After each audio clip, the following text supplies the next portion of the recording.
बॉलीवुड अदाकारा नेहा शर्मा की सियासत में एंट्री हो सकती है। नेहा शर्मा लोकसभा इलेक्शन लड़ सकती हैं।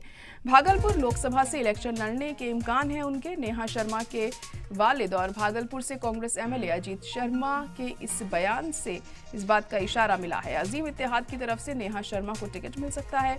कांग्रेस एमएलए अजीत शर्मा के लालू यादव और तेजस्वी यादव से मुलाकात के बाद अब ये कयास लगाए जा रहे हैं कि भागलपुर सीट कांग्रेस के पाले में जा सकती है और यहां से अजीत शर्मा की बेटी एक्ट्रेस नेहा शर्मा उम्मीदवार हो सकती हैं।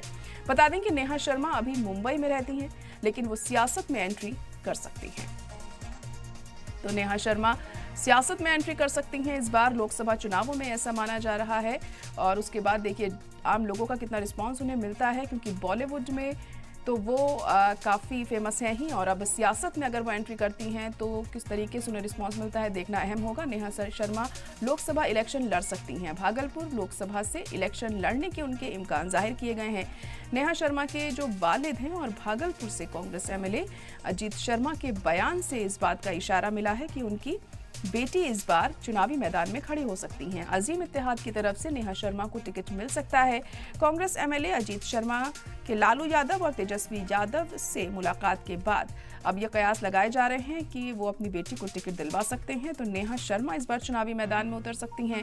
भागलपुर सीट कांग्रेस के पाले में जा सकती है और यहाँ से अजीत शर्मा की बेटी एक्ट्रेस नेहा शर्मा उम्मीदवार हो सकती हैं।